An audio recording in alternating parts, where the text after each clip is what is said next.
दोस्तों, ये कहानी आपको एक अच्छा सबक देगी, तो इस कहानी को अंत तक जरूर देखिए। दोस्तों, जब कोई औरत विधवा हो जाती है तो उसे इस बात का पता चल जाता है कि उसकी जिंदगी नरक बन चुकी है। जैसे भूख के लिए खाना जरूरी होता है, वैसे ही शरीर के लिए पति का होना भी जरूरी है। विधवा औरत का दुख कोई नहीं समझता। किसी को देखो मत, किसी को घूरो मत, फुल ढंग के हुए कपड़े पहनो, लेकिन फिर वह सब मत करना। लेकिन समाज के इस नियम को मैंने तोड़कर अपनी सुंदरता को बरकरार रखा और अपने पति के जाने के बाद जो मन में था वही किया। मेरे ससुराल में जेठ जी और ससुर जी रहते थे। जेठ जी की पत्नी उस टाइम मायके गई हुई थी और मेरे घर में ससुर तो थे, लेकिन मेरे सास नहीं थी। मेरी शादी को 2 वर्ष ही हुए थे जब मेरे पति चल बसे थे और मेरी जिंदगी बिल्कुल सुनी सुनी हो गई है। अभी तो मेरी उम्र 23 साल थी। मेरा नाम संध्या है और मैं बचपन से बहुत बिंदास थी और मैं ससुराल में भी बिंदास थी। मेरे पति मुझे किसी चीज से रोकते टोकते नहीं थे। वो मुझसे बहुत प्यार करता था, लेकिन ऊपर वाले को शायद हमारा प्यार मंजूर नहीं था और मैं अकेली रह गई। और मैं ज्यादातर कहानियां पढ़ा करती थी और अपने दिल को बहला लेती थी, और मैं कर भी क्या सकती थी।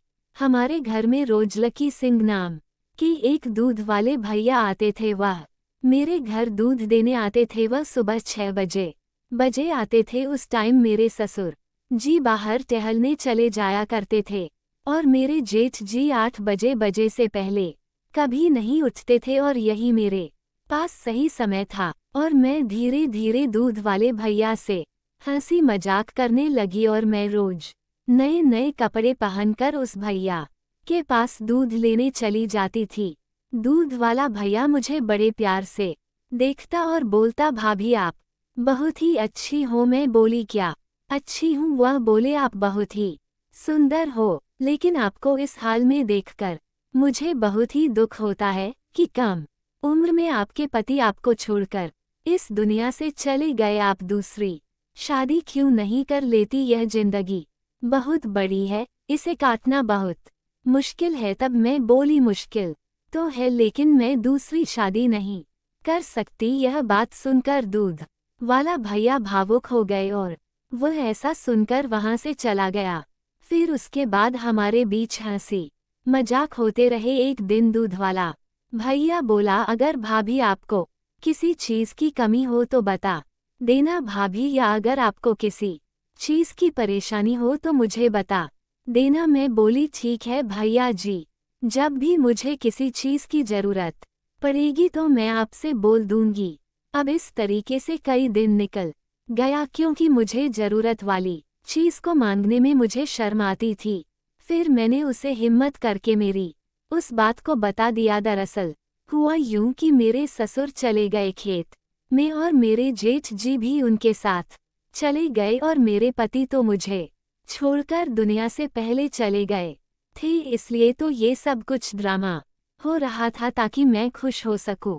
दूध वाले भैया घर के पास आ गए और बोले, भाभी जी दूध का 1 महीना हो गया, हिसाब करोगे?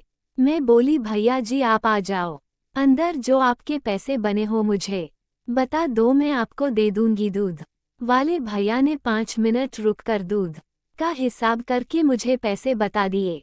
फिर मैं भैया को पैसे निकाल कर देने लगी। उसके बाद दूध वाले भैया वहां से उठकर जाने लगा। मैं बोली, भैया जी थोड़ी देर रुको, यहीं मैं आपके लिए चाय बनाकर लेकर आती हूँ। लेकिन दूध वाले भैया मना करने लगे, बोल रहे थे कि मुझे दूसरी जगह भी दूध देना है। मैं बोली, आपका ज्यादा समय नहीं लूंगी, बस 5 मिनट मैं आपके लिए चाय बना कर लेकर आती हूँ। दूध वाला भैया बोला, चलो आप इतना जिद कर रहे हो तो रुक जाता हूँ। 5 मिनट की देरी के बाद मैं भैया के लिए चाय बनाकर आई। फिर दूध वाले भैया बोले, चलो भाभी जी फिर मैं चलता हूँ।